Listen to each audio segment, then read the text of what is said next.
Renu, good afternoon. Good afternoon, everybody. Good afternoon, sir. Good afternoon. Hello.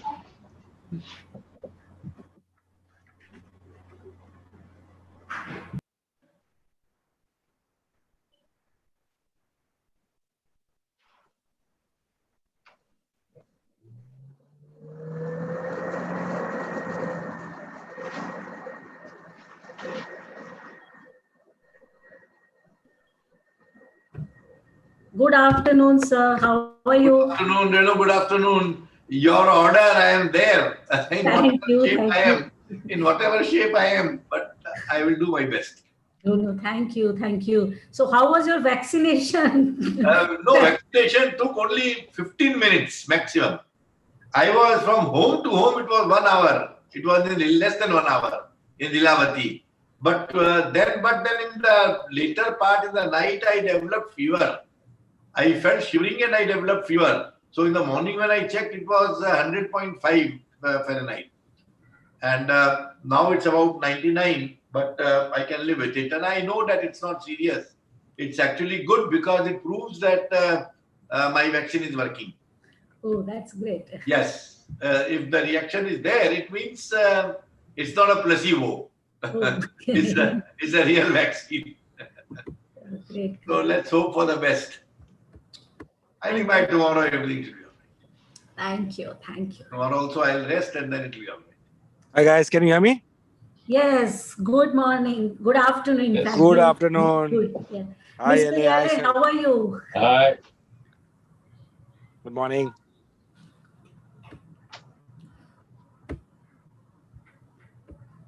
Well, we still have a few minutes, so maybe Mr. Rui can tell us a little bit more about Holland International Distribution Council.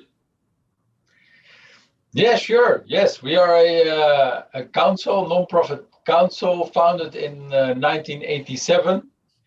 And we are representing and promoting the Dutch logistics industry. And well, the Netherlands is well known for the logistics role in Europe as being the gateway to Europe. Yes. And our council thought more than 30 years ago that it is important that an organization, a body is representing this industry in the Netherlands.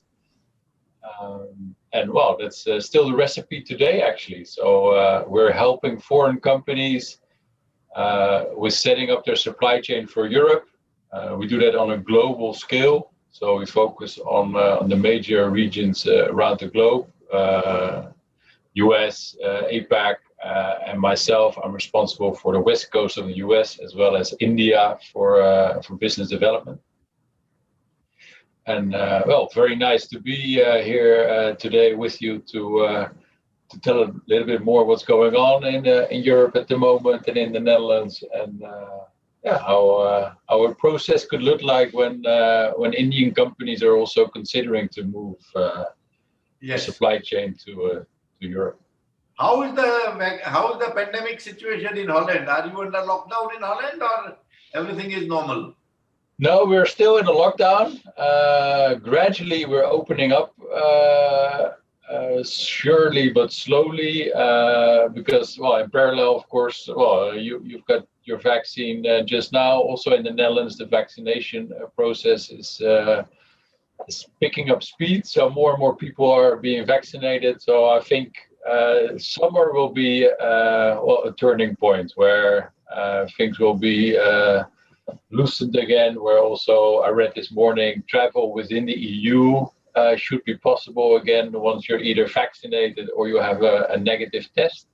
Yes. So summer looks very promising with nice weather, able to move around again and escape from this lockdown. Yeah. Yes. That's very good. I think by summer the pandemic will be behind us. Yes, let's hope so. And the lockdown in India, I learned is long over already. It's opening up. Yeah. It's opening up, but then we are also in the midst of a second wave. Okay. So we've got to be very careful at the moment. Yeah. Because the masses, the public dropped the curtain. They stopped taking any kind of precaution. I was watching the TV today, and they were showing all the cities with lot of people moving around without mask, no social distancing, nothing. Yeah. So, now we have already the chairman and co-chairman who have also joined. So if everything is okay, shall we start? Yes, please. Yeah, so before we start, may I request all the speakers to kindly turn on their webcam so that I can quickly just take a picture.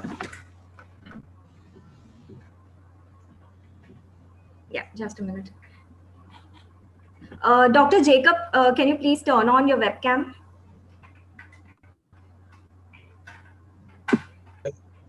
Dr. Jacob will be joining us in 5 minutes. Okay, not an issue. Meanwhile, I'll just take a picture. Just on the count of 3. 1, 2, and 3. One more, please. 1, 2, and 3. Okay, so we're good to go. So I'll just begin. Ma'am, can I begin? Yeah, please do that. A very good evening, ladies and gentlemen, and a very warm welcome. Ladies and gentlemen, today's webinar is a slightly different, or shall I just say a little special from the previous webinars that we have been hosting so far, as today marks the first day of the first committee of our Logistic and Shipping Committee's webinar. So this is the first webinar that we are hosting under the committee, and the chairman and co-chairman both are present today with us. Also, we have been fortunate enough to have on board eminent speakers from industries who will be sharing their views on the topic, access to Europe for Indian products. In case you have any query, you can please put on your questions in the Q&A box. Before we get into the depth of the topic, I would like to introduce you to Dr. Renu Shom, the director of the chamber. Dr. Shom is a doctorate in economics from Jabalpur University and is responsible for the overall activities of the chamber. Prior to joining EU Chambers, she has been associated with IMC as a secretary in charge of International and India Calling Committee. Dr. Shom, may I request you to kindly welcome the attendees. Thank you, Anvita. Good evening, ladies and gentlemen. And at the outset, let me extend a very warm welcome to all of you present at this webinar on access to Europe for Indian product. Also, our sincere thanks to our today's eminent speaker who will be sharing their thoughts on the subject in context with today's time, or I would say in the era of e-commerce. Mr. Sharat Kumar Saraf, Chairman Technocraft Industries and the past President of EU Chamber and also the President of FIO. Mr. Yela D. Ruiz, Senior Manager Supply Chain Solution, Holland International Distribution Council. Dr. Viju Jacob, Managing Director, Untitled Industries. For the benefits of other participants who are not our member, I would just like to very briefly talk about the activities of the EU Chamber, which is one of the foremost trade promotion organizations set up in 1992 with the objective to promote and foster and extend the commercial relation between EU and India. The Chamber's primary promoters are European binational chambers as well as the committees, and our chief patron is the EU ambassador. The EU Chamber plays a pivotal role, I would say, in assisting its member companies to promote the trade and business between these two continents. And the membership of the Chamber includes the representation, I would say, almost all sectors, as Indian as well as the European companies. The Chamber has 7 sector committees, and one of the committee is on the Shipping and Logistic Committee, under the aegis of which we are organizing today's event. I would say this committee consists of all the stalwarts from the specific industry, and is being headed by very eminent personality like Mr. Abhijit Nair, who is the CEO of FEI Cargo, and Mr. Bhavik Mota, Director Regional Ocean Management, West and Central Asia, Merckx. So the major vision of this committee is to keep the members informed about the changes, provide knowledge, and also the database so that they can take the advantage and grow their business. So I would say, in fact, all our committees are very active, and therefore I would request the participants to kindly be in touch with our secretariat and enjoy attending all the event. With these words, I would like to thank each and everyone for taking out the time to attend this webinar. And let's hear from the eminent speaker what they have to say. Thank you. Over to you, Anvita. Thank you, ma'am. Now I would like to introduce you to Mr. Abhijit Nair, the Chairman of Shipping and Logistic Committee of the Chamber. He started his career in logistic industry as a trainee after completing his management degree in Switzerland. He is a certified custom broker after passing the Category F exam, certified IATA cargo agent, and certified project cargo specialist. Mr. Nair, may I request you to kindly briefly introduce the subject to our attendees? Good evening, everybody. Good evening to all of you esteemed guests and members who have taken time to log on to this webinar organized by the Shipping and Logistics Committee of the EU Council of Chamber and Commerce. This is the first of many, I hope, interactive and knowledge sharing sessions we as the Shipping and Logistics Committee would like to host for all our esteemed members. I would like to thank the President, Mr. Manish Bhatnagar, for supporting us and our ideologies, and Dr. Renu Shom, who's our support system in all of this. The ideology of the Shipping and Logistics Committee is to be a support system that could help understand what is happening in the field of logistics and shipping. We would like to establish a sense of belonging for everyone, for all our members.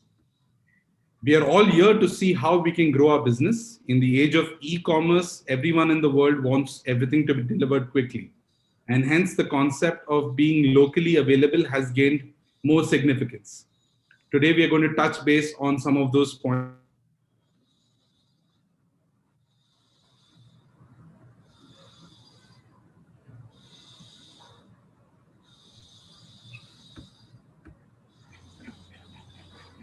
There's some connectivity issue, I believe.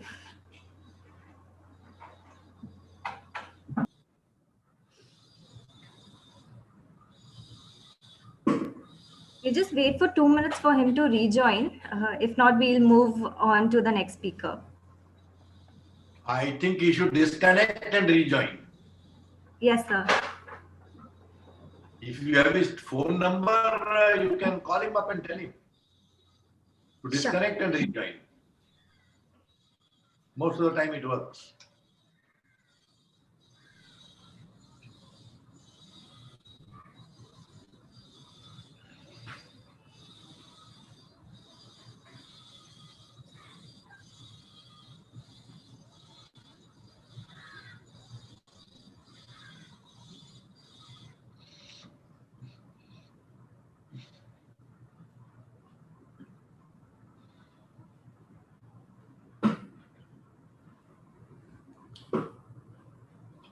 Okay, you have. Yeah, Mr. Nair will be joining shortly. He just said he's joining.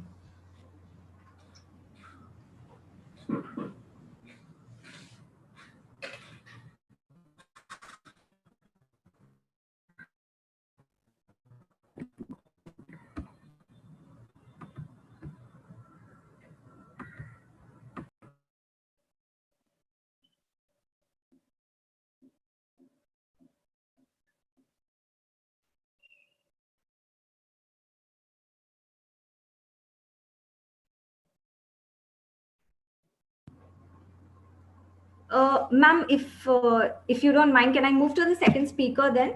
We can wait for Mr. Nair and then he can take over. Yeah.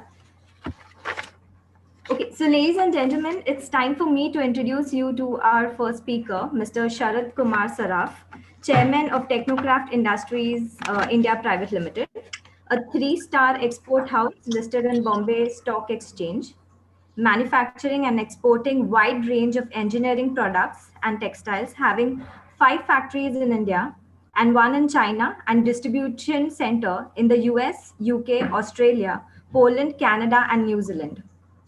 Mr. Saraf is also the president of FIO and was a past president of FIO Chambers. He is also the member of Board of Governor of IIT Bombay and Chairman Board of Governors IIT Jammu. Mr. Saraf, a very warm welcome, sir. Glad you were able to make it today. So as you come from an export house, may I request you to kindly share the perspective of Indian exporters with regards to access to the European market or European waterways? Thank you, Anvita. Good afternoon, ladies and gentlemen. I am grateful to Dr. Renu Shom for giving me this opportunity to share some of my views with you. I am happy that by default I became the first speaker. We are the clients of the logistic companies. So in all fairness and even logically, I think it's a good start. So let's start from this note. Friends, first to introduce you a little bit about our company Technocraft Industries, because as Anvita said and as the subject given to me is opportunities for Indian exporters, case study of Technocraft Industries India Limited. I have no hesitation in sharing our journey, our way forward. Technocraft Industries is a company owned by me and my brother, both distinguished award winners of IIT Bombay. And we started manufacturing a very high precision, a very special product. They are the closures for steel drums, 200-liter steel drums. Gradually in the mid-90s, we diversified into scaffolding systems and formworks. And then we diversified into textiles. So we also have a complete completely fully integrated textile mills. Apart from these 3 verticals of the company, we have a subsidiary company where we do industrial design services. Any kind of design required for automation, for structurals, or for automobiles, for even for aerospace and so on. So this is the basic format of the company. Anvita has already mentioned that we are listed on Bombay Stock Exchange as well as NSE, and we are a 3-star export house for last almost 35 or more years, as far as I remember. Friends, let me very quickly get to the point, because I think I have about 20 minutes and I would not like to overshoot the time allotted to me. So, for some reason, maybe by DNA, I was always interested in exports. We started the company in 1972. We perfected the product by 75. And from 76 onwards, I started looking at the export market. We got a break in 77, and then we got some large orders in 78, and then we have not looked back. In fact, year on year, our exports have gone up, and it is mainly because we continuously believe in expanding our market, in going to a new market year on year, and this has worked very well. So, we were exporting with whatever difficulties that were there. In the 80s, there was no fax, there was just telex machine, and there were no mobile phones. Traveling was very difficult. The foreign currency was very difficult to get from RBI. And if you go to Europe, you had to change half a dozen currencies and sometimes 3 currencies in a day, which I have done many times.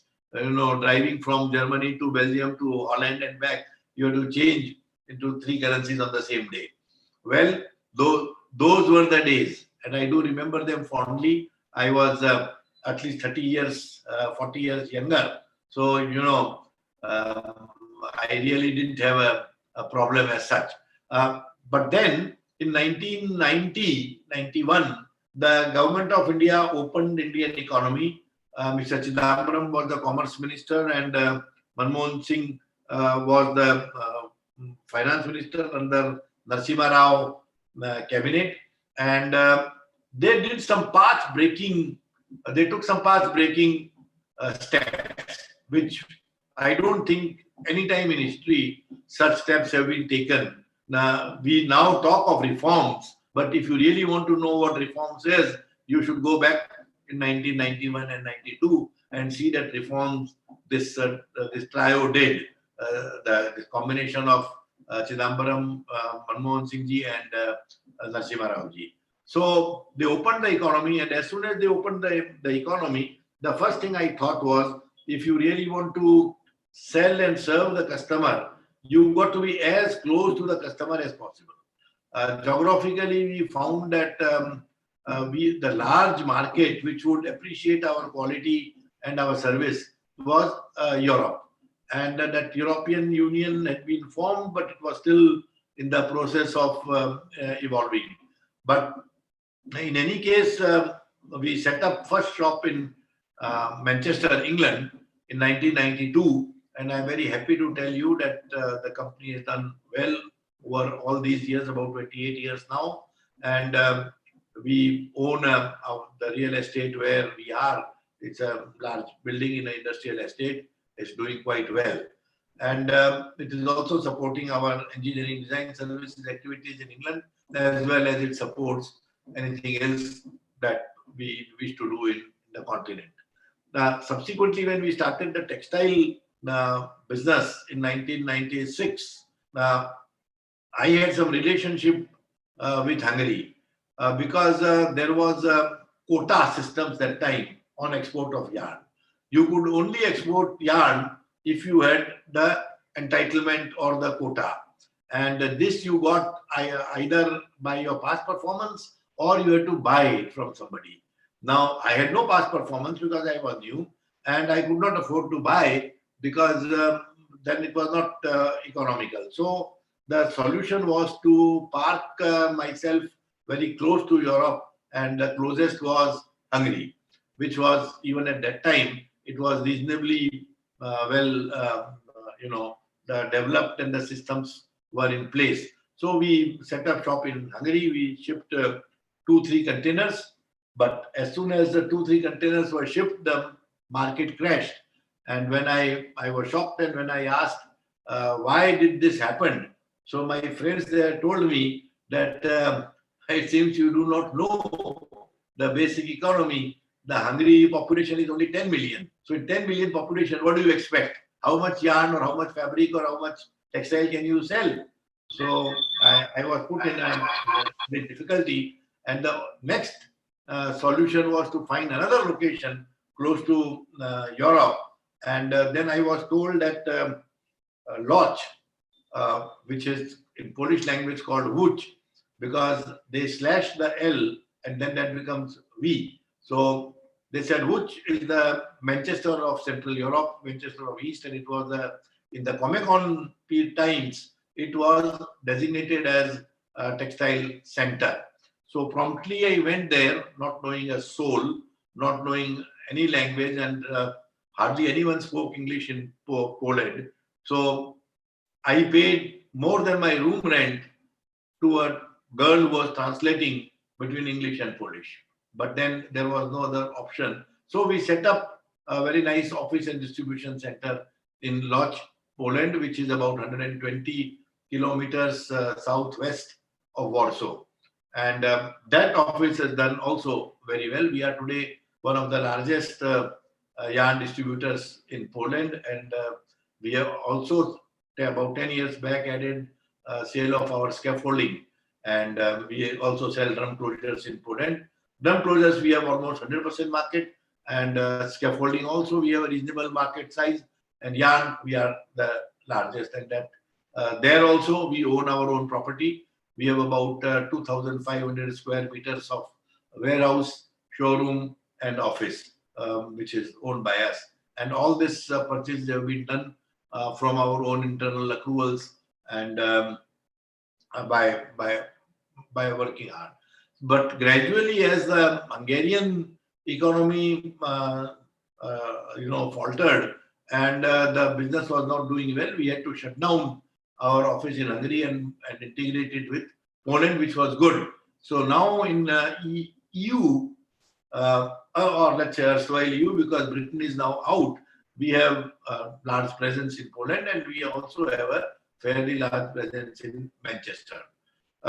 This is the situation. Apart from this, globally, we have a very strong presence in Houston, where we have a 7-acre property, and we maintain a distribution center for our scaffolding and drum closures. Of course, there is no sale of yarn or textile there.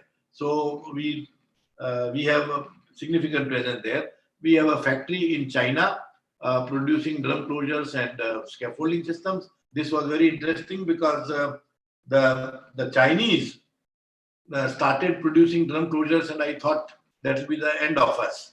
So the only way to teach them a good lesson was to strike them in their home country. So we set up a factory. We are now #1 producer of drum closures in China.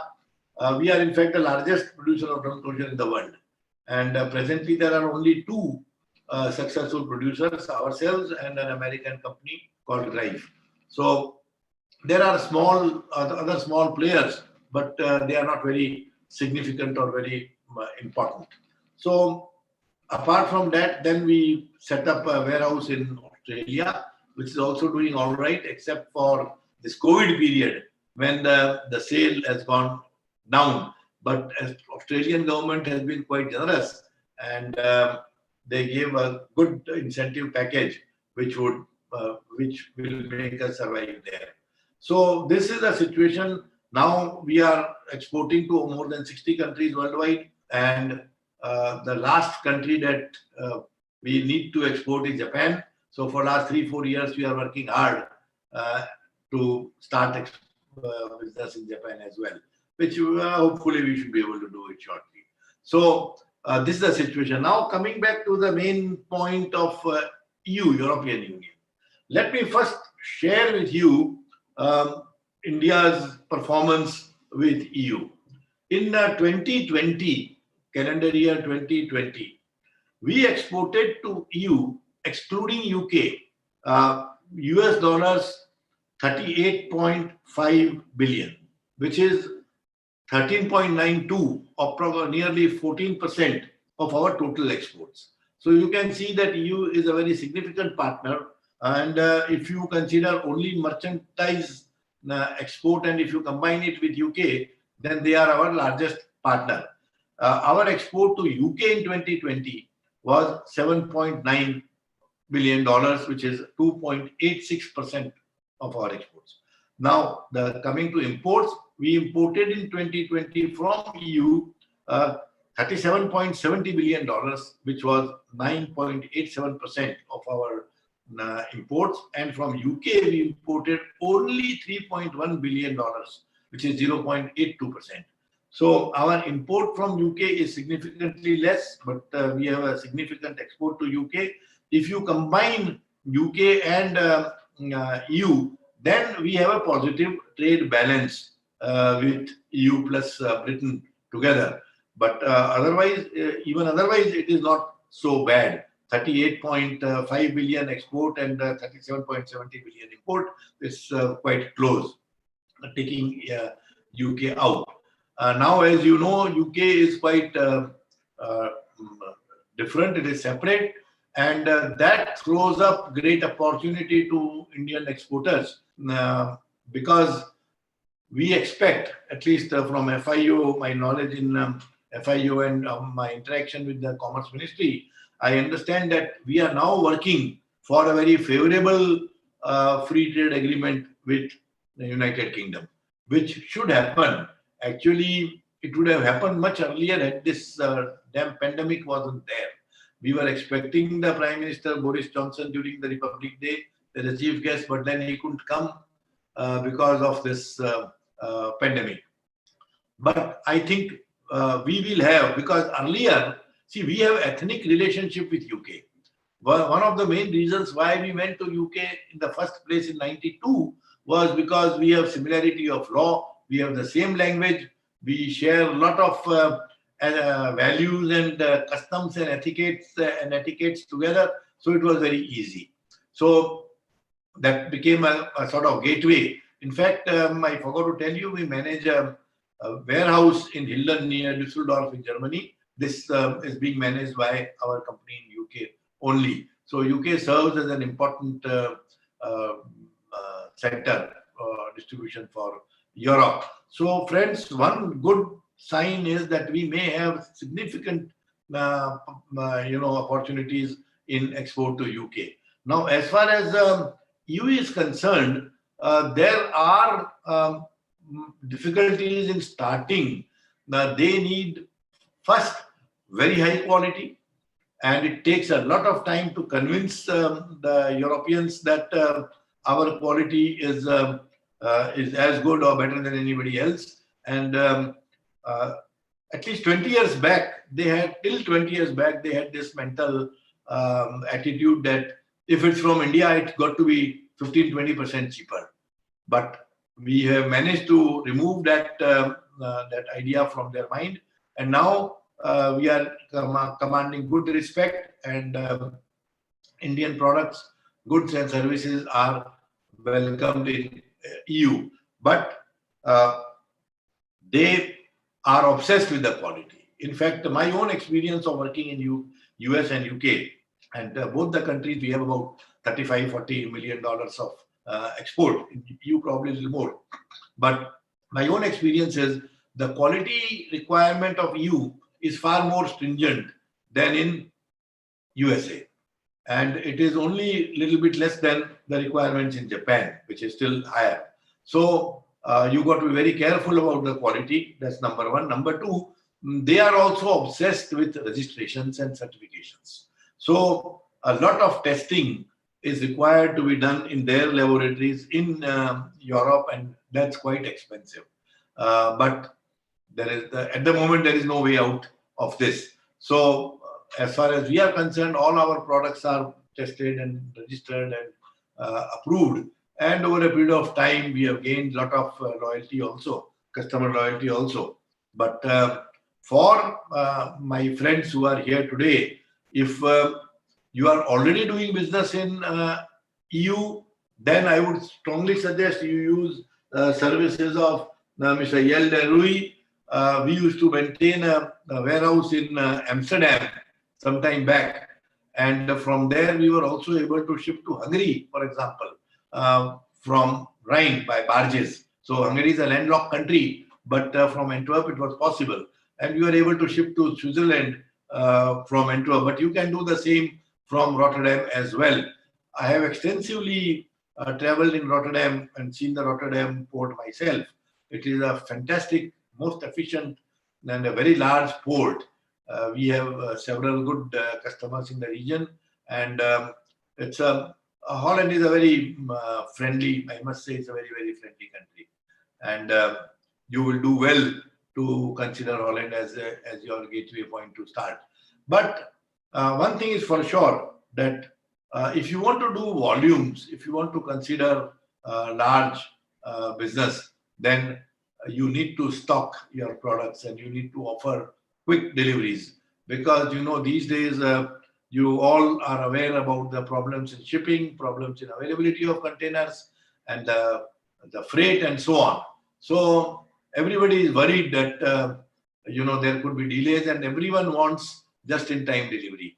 So my advice to all is to consider parking yourself in some good place in EU, and I think that will be the key. Well, I think I have done my bit, and I'll be happy to answer any questions that anyone has.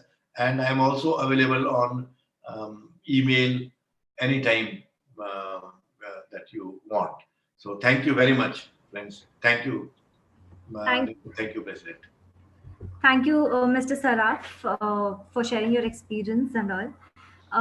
Before I introduce our next speaker, Mr. Nair, we had lost you in between due to technical issue. So, sir, since you're back, I would request you if you could just take over. Yeah, thank you very much. Very few times that the internet fails you, and today was one such day.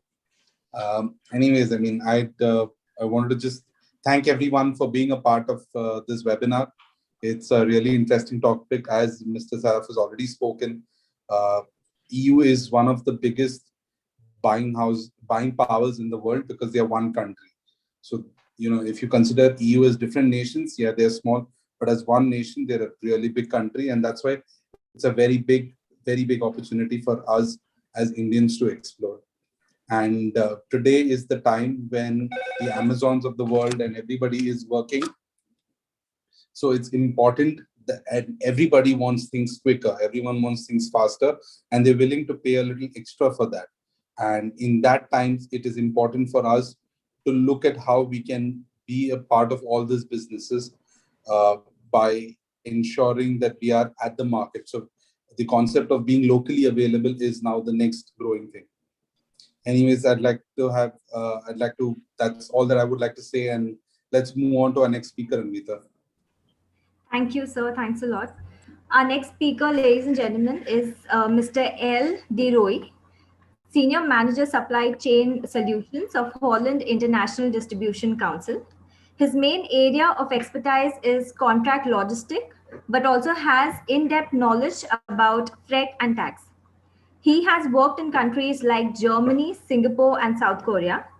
Currently, his focus is mainly on the US and India to assist foreign shippers in setting up a robust and cost-effective supply chain.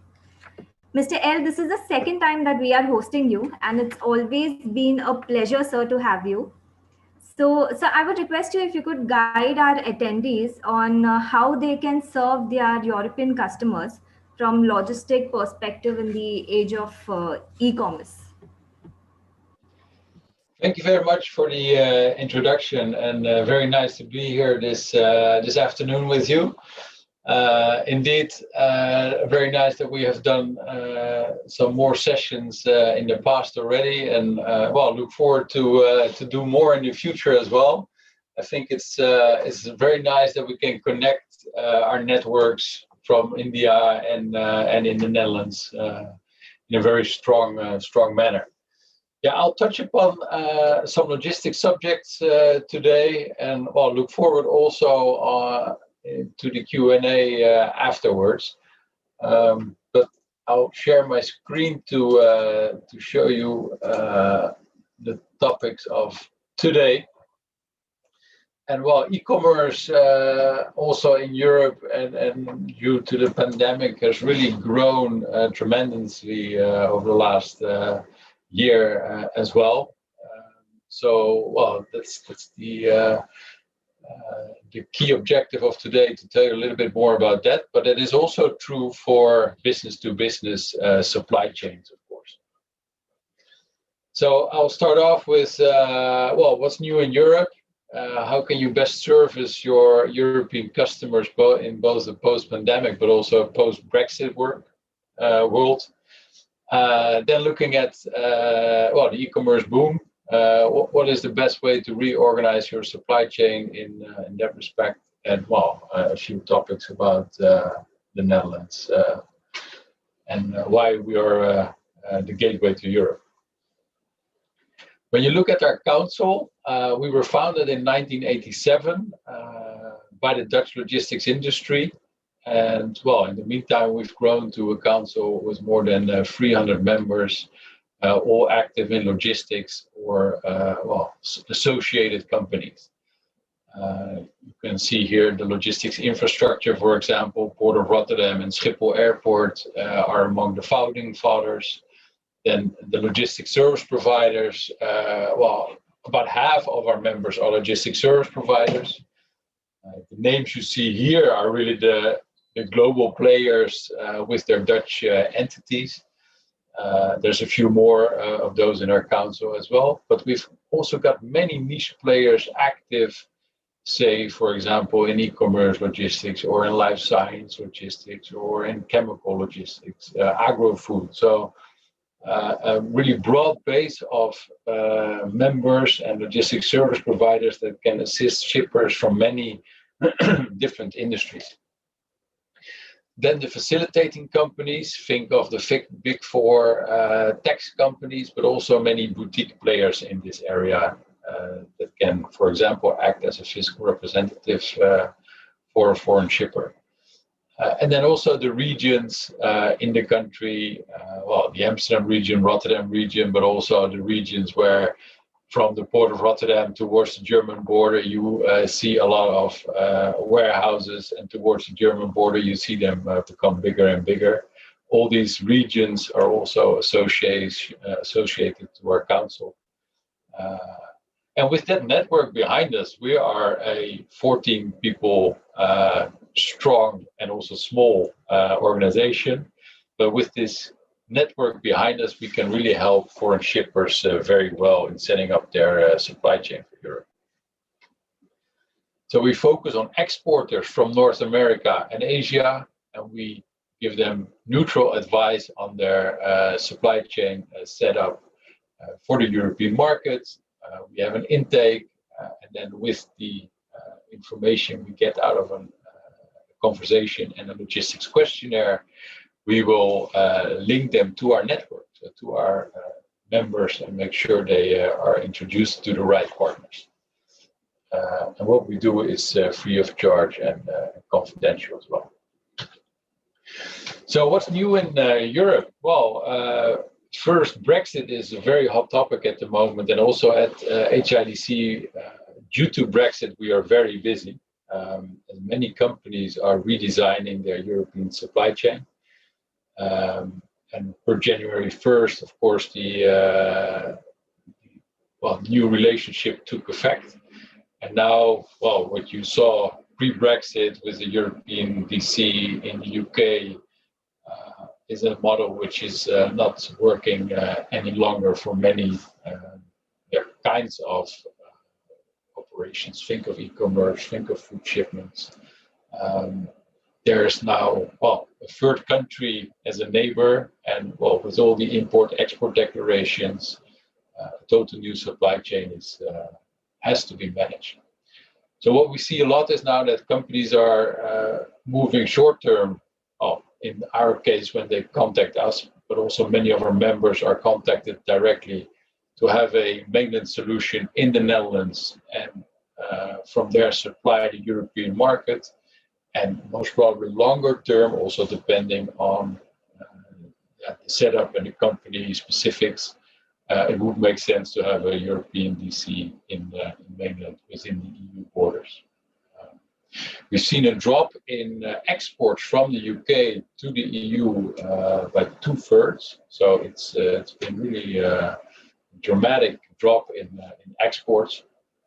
And actually the controls from EU exports to the UK are actually postponed by the UK government as they are not ready yet. So still going into the UK is more easy than going out, but also long term that will change. Well, as mentioned, we're very busy. We're talking to many companies actually on a daily basis.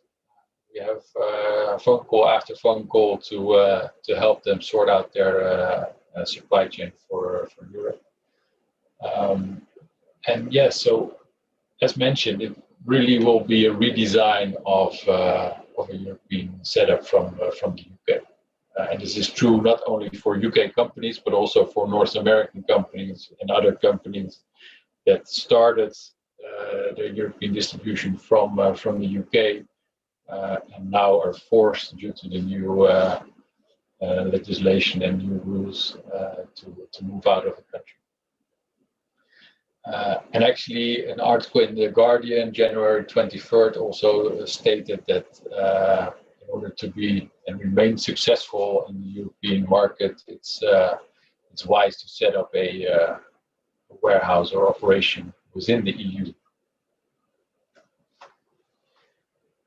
That's well, the Brexit summary. I could tell a lot more about it, but please let me know when you have any questions. Then, with COVID, of course, we saw an increase in online shopping and also many first-time online shoppers. So that means that this market is really growing enormously. But also, when you look at the supply chain to manage all this, the long supply lines from, for example, Far East to Europe have been very vulnerable. And now with the steep increase in ocean freight rates, it's still a difficult situation. But the consumer is now more and more used to e-commerce. So it's not a question whether this will be there to stay, that's for sure. So the main question is, how do you manage this towards the future? When you look at the European, say internal market, the 27 countries now, once you customs clear your product into the EU, say in the Netherlands, you are allowed to move your products in free circulation to all these countries. So no hassle, standard transport documentation, but it's an easy process. And when you then look at the European market size, the number of inhabitants, it's bigger than the US and Canada combined. So it's a large potential also for selling your products to the European market.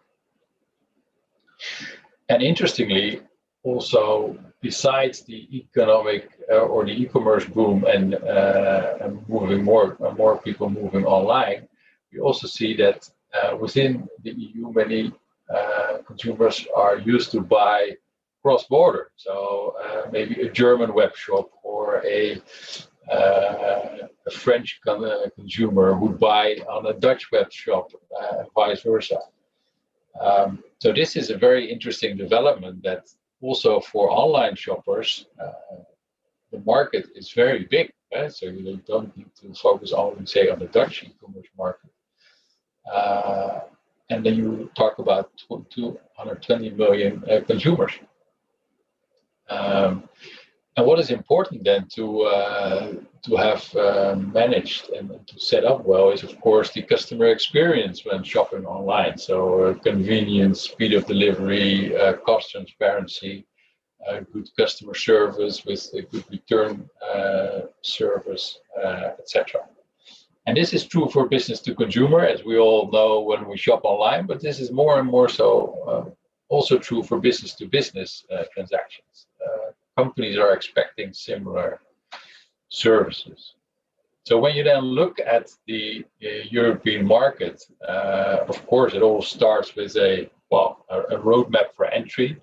I won't go into too much detail on these specific topics, but in essence, it comes down to understand the market size, the regulatory environment, and also your strategy in terms of sales, and really combine that in a model which is flexible and efficient to deal with your several distributors, your business-to-business sales, your business-to-consumer sales.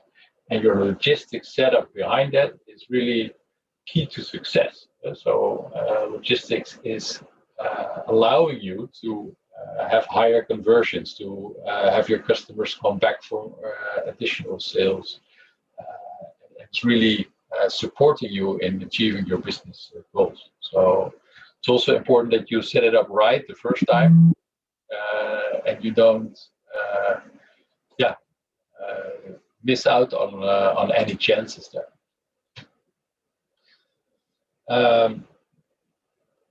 very high level, well, you've got an indirect supply chain model or a direct supply chain model, sourcing location, typical sales term, free on board, X works to European customers. There's quite some limitations behind these models because, well, there's no direct contact with your customer, you've got no market data.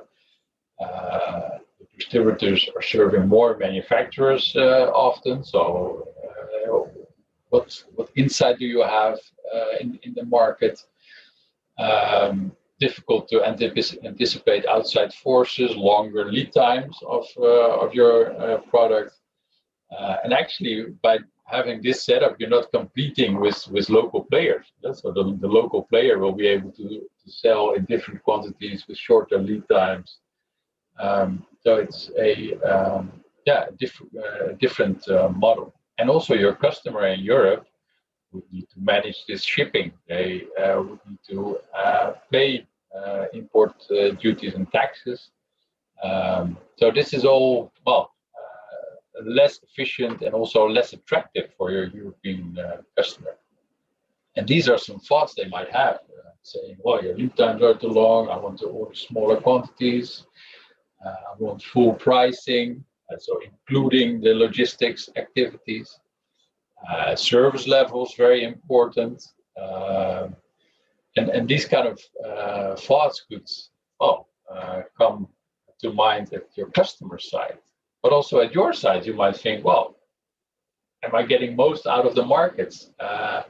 What do my customers want? I need market intelligence. You need some data. A distributor is eating my margins because, well, when they are responsible for this part, of course, there needs to be an additional margin as well. You can sell your products online, but, well, with an indirect supply chain model, you will never be able to do that for the European market. So these are some thoughts you could have yourself as well. So, okay, what is the potential I'm missing out in having this model? And then you could opt for a direct supply chain model where you would have stock in the local market and sell DAP or more efficient for your customer DDP, and then you're taking control of your supply chain. And with such a model, then you are very flexible in saying, okay, I want to add an end user or a master distributor. You can perform all kinds of value-added services in that operation. Think of customer service or some value-added logistics in the warehouse, repackaging, labeling, putting a country-specific plug to that shipment, software updates, you name it. There's a lot of activities you can think of, and then it really becomes an extension of your business, but you're really present in the European market. Also a benefit in the Netherlands, you are exempt from prepaying import VAT when you appoint a fiscal representative. In some countries you need to pay, or in other countries I need to say, you need to pay and reclaim VAT back. In the Netherlands, you don't need to pay it. It's more an administrative exercise. You can tell a little bit more about it when required, but please keep in mind that in the Netherlands, and it's unique to the Netherlands, that it's not necessary. Also, setting up a bonded warehouse would allow you to ship to other non-EU countries, say the UK, and avoid double duty payment. So, and your European customer, well, you're far more attractive as a supplier because they have a one-stop shop principle. Your invoicing process becomes different. They don't need to act as an importer. And also they can order less quantities, which is very interesting because otherwise they need to maybe order pallet or container volumes. Now they can say, well, let's order what I need and come back for more frequently. And this also is true for a B2C setup. So then you can use the same model to start shipping cross-border e-commerce as well. So within this operation under one roof, you can really, have all these flow managed by a logistics service provider and really have successful operation. And don't forget, from the Netherlands, your lead times are very short. All these parcel carriers are nearby. Larger volumes would be transported by truck to, say, a local German network or a local France network to directly inject these volumes there, saving money and also lead time. And that's all done by logistic service providers within our network. So what are the takeaways? Well, selling online is growing, and I think the growth is not stopping for sure, and also for business-to-business transactions. The Amazon experience, it was mentioned before already, that's just the bar we need to measure these kind of operations with. And, they're easily set up and can be done. Why the Netherlands? Well, we're very famous as a gateway to Europe for centuries already. When we started trading overseas, we're very lucky with our location, but also our infrastructure. Think of the port of Rotterdam, Schiphol Airport as main port. Schiphol very big in cargo operations and very much growing also now again last year. Well, the cargo flights have grown, the cargo volume as such not in total, but we see a lot of cargo carriers moving again to Amsterdam Schiphol. And Rotterdam is the largest seaport in Europe, so many overseas shipments and carriers stop in Rotterdam as first port of call, saving money and lead time.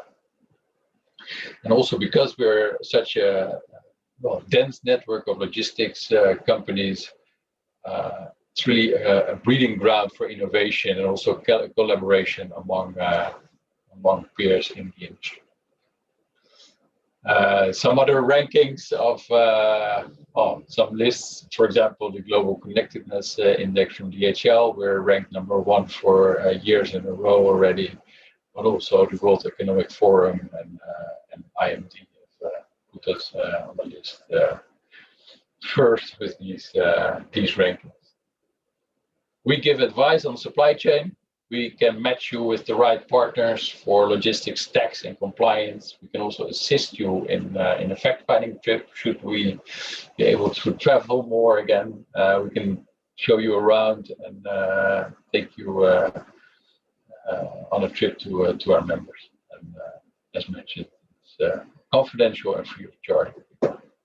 So that is, in a nutshell, what I would like to tell you. I look forward to any questions. Thank you very much. Thank you, sir. Now it's time for me to introduce our next speaker, Dr. Viju Jacob, Managing Director, Synthite Industries Private Limited. He's a doctorate of philosophy in business management with special relevance to the essence of spice from Colombo University in 2007. He comes with more than 35 years of experience in the spice industry. Today, he's the torchbearer of India, representing Indian spice industry to various global spice events and conferences. He set up a floral extraction plant in Tamil Nadu, which is the backbone of Indian cosmetic and perfume industry today. This enabled the generation of employment to 1,000 villagers. Under his unmatched guidance, organized marigold cultivation was introduced in India by Synthite in a systematic way on a commercial scale, which has resulted in the generation of employment for over 14,000 farmers. This has helped indirect labor to 250,000 workers. Under his leadership, Synthite is today one of the leading business corporations in Kerala with an annual turnover of rupees 2,000 crore. Dr. Jacob, a very warm welcome, sir. Thank you so much for accepting our invite. So I would like you to share your experience on how big is the Europe market for Synthite, And considering the pandemic, what has been the difference in terms of changes or new practices adopted by Synthite? Okay, good evening to all of you. Hope you all can hear me. Yes, sir, we can. Hello? Okay. Synthite was established in 1972 as a privately limited company, and we do value-added spices. And we control about 35% of the global market of the spices. And Synthite has special focus on EU business with more than 15% contribution to the total business. Synthite has dedicated a facility in Ukraine and marketing offices in Netherlands as well as in Germany. And we have in Netherlands, we are in Wageningen, where we are close to the food valley. We are in the food valley basically, and we get a lot of support from the colleges close to our place. And the diagram you see on your right hand is that we are into different spaces, like we are into raw spices, we are into wind energy, we are into B2C business. That is, our brand is called Kitchen Treasures, and we have the hospitality. We have a Ramada Resorts, the 5-star deluxe hotel, and we are into realty, and we are into seasonings, we are into flavors, and we are into all sort of dehydrations and HVP for the food segment. And at this point, this year with the COVID, we did about 20% more in business because we are in spice business, because most of the people start using, for example, turmeric and pepper for the high immunity levels. So we had a growth of 20% this year actually. Next. Can we put the next slide, please? Key points impending access to Europe for Indian products. Recent changes in non-tariff barriers such as low MRL in pesticide regulations. Regulations in registration for herbal medical products. Basically, the problem is maximum residue levels. What happens is when you compare with the FDA or FSSAI in India, European MRLs are very high. So it will become a very difficult task for us to bring in, get in material to Europe. But still, since we are trying our level best to keep up the MRLs, but still we have challenges in front of us. Can you go to the next slide, please? Non-tariff barriers. The recent changes to the MRL levels for pesticides by setting it to extremely low levels of 0.01 ppm for most molecules have given an indication that EU is indirectly enforcing stringent non-tariff barriers. Government of India has highlighted the issue with WTO as the levels are being stringent than Codex level, which are globally accepted and less stringent. The recent MRL specified have cascading impact as most of the agri product produced come from countries such as India, China, etc., wherein even the approved biopesticides have higher MRLs. So this is a great challenge for all these spice industries based in India or in any other countries to get into Europe with these kind of MRLs. Regulations in registration of herbal medical products. European medicines agencies have set guidelines for 30 years of use, including 15 years in EU for traditional use registration of herbal medical products. This is not at all viable for any company to have a guideline of 30 years and including 15 years in EU. It's not at all possible for a company to take this forward to the European market. This is an upfront barrier for a new formulation in Ayurvedic and nutraceutical products form India, as it will prolong the time to market.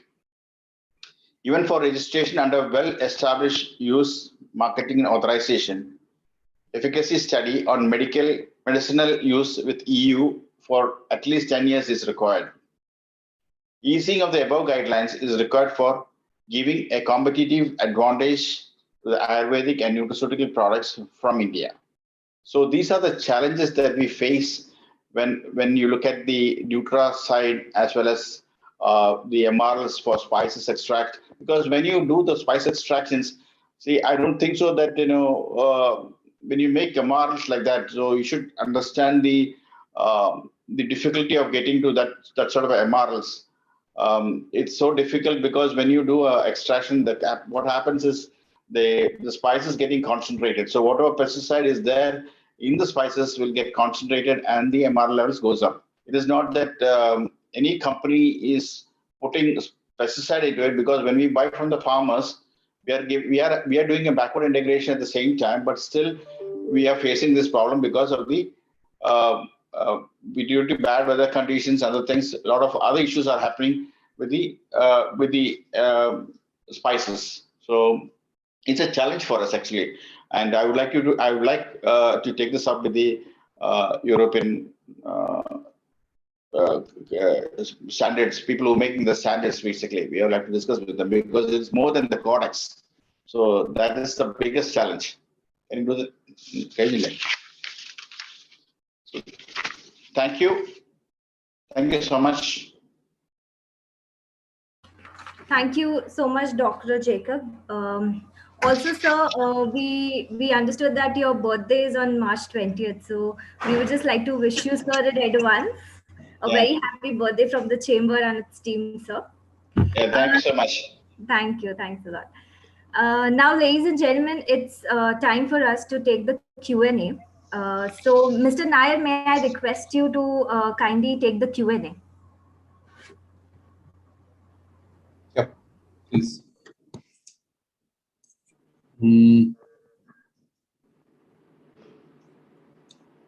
Yeah,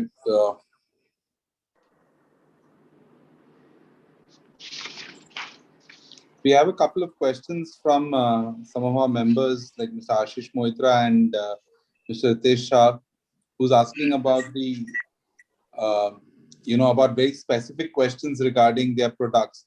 I think we'll definitely take this up and address it to the specialist and get back to you. We have one Mr. Rahul Zavare, who's asking about the scope of supplying packaging products to the food and pharmaceutical industry. I think Mr. Jacob just gave you the whole, though it is his product he was talking about, but it answers a lot of questions about the food and packaging industry in Europe, which has immense potential. Anyone else? I can't find any other questions on the Q&A. Otherwise, I would, Anvita, you can take it back since we are already late in terms of we're short of time.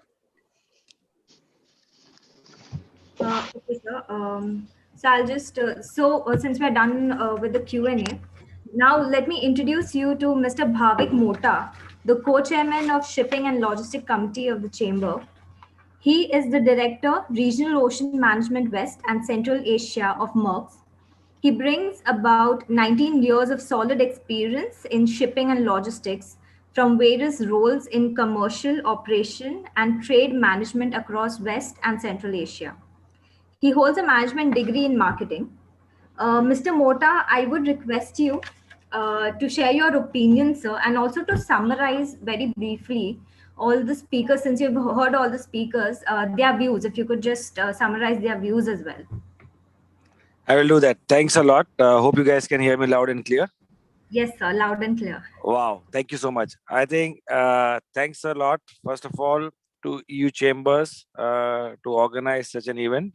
And of course, as Shipping and Logistics Committee, right, it's one of our first session and there are a lot of good ideas.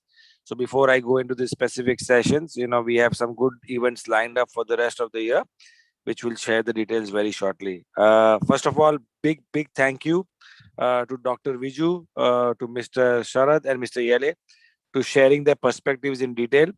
First of all, taking the time out from their busy schedule and, trying to give and sharing their thoughts and opinions and perspective, which is, I think, very helpful for the members of EU Chambers. And I think there are a lot of learnings that each one of us can take away. And of course, it was very detailed, and time is never going to be enough, right? And we can keep discussing about these things. But thanks for keeping it sharp, crisp, and relevant to the audience. So we really, really appreciate it. My view, the way from where we see it, right, as a logistics industry, and I think it's a bit encompassing of what each one of us, each one of them shared in terms of which way the industry is moving. And we have talked enough about COVID and post-COVID and the world, the way it evolved.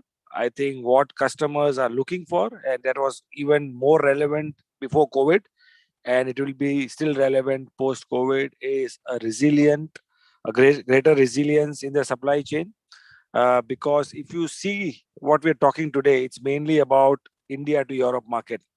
And if you list down the top commodities, the number one commodity that moves from India to Europe is basically lifestyle, retail, and apparels, right? And this is the commodity which is very, very transit sensitive, has a very, very strict lead time, because it's about reaching in time, in store for the fashion or for the season that is it is meant to be, right?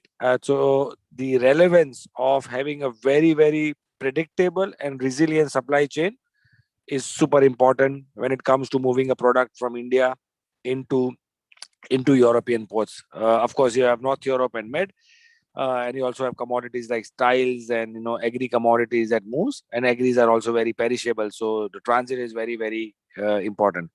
What they also look for is the agility. And when I say agility, is what the world has changed is the demand for any product that goes today to any part of the world, and including Europe, is very, very volatile.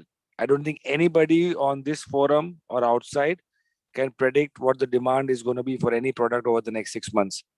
It's extremely volatile. All the conventional theory about how do you simulate demands have gone for a toss. And that's the big learning that we have got from COVID. And to kind of manage this kind of uncertainty, right? Everybody wants a multiple option in the way they source from various. And there are various products that the industry is looking into in terms of Flex Hub, where customers are saying, hey, take my cargo from my source to a transshipment port, store it, because I don't know whether the next demand or surge is going to be in UK or in Belgium or in Germany, right? And 2 weeks before, they will basically send an order saying, hey, now send these 7 boxes to basically UK, or send these 7 boxes to Netherlands, and so and so. So what they want is they don't have a clear line of sight for a long period. They want agility in there. And that's why the solution has changed from storing it at the destination to storing it at a transshipment hub, where they can decide at the last minute and have that kind of agility. The second aspect is also there are a lot of last minute requests of sending those products in time. So more and more customers are also looking for a combination of sea and air product, right? Where they're saying that certain portion of my business, I want to use air as my mode of transport, and should be able to easily shuffle between air and ocean. Of course, cost is very different, but also depending upon the requirements that they have. Last but not the least, if you see the demand that has seen for the longest time, immediately after COVID, the services industries were doing quite well in Europe. Straight after COVID, demand slumped. For 2 months, nobody had any clue of what's going on. And then the demand started rising. But when the demand started rising, it started rising on the essential retailers' side, on the goods. And the reason for that is because there were a lot of restrictions and lockdowns around the world. What was running round the clock in most of the countries in Europe and otherwise was your supermarkets and your small-time stores that were there. So if you also see all your dollar stores and your bestsellers and Action and all these companies, their demand has gone up almost 3x of what they used to do normally. And none of them had predicted this kind of a surge. And this surge, of course, you can argue it's purely because of the current restriction post-COVID, but this also gives us a unique opportunity for the Indian exporters to look at this as an opportunity to be a partner for Europe. And I would just say 4 or 5 reasons, right? It is that the products in India that are made, We have the raw materials that are available. Unlike many other countries, there are a lot of tariff restrictions on our neighboring countries, which India does not have. So India is the preferred partner and becoming a preferred partner for all the European countries. In India, the suppliers or the exporters are happy to send small parcels because the demand is so dynamic and the demand is so fluctuating. The expectation from the receiver or the consignee in Europe is, I want smaller parcel size. I'm not looking for a megaton. And Indian suppliers are happy to do that. The communication in India, English is the second language. And that's why the communication with the European countries is becoming more and more easy. And last but not the least, compared to our neighboring countries, we have almost 7 to 10 days lead time betterment in terms of the transit time. So I think there's a great opportunity that we have. We have great opportunity in Holland, which is developing as an alternative port. We had Felixstowe, which was traditionally a very busy port, now suffering from congestion and issues. They're looking at London Gateway in UK.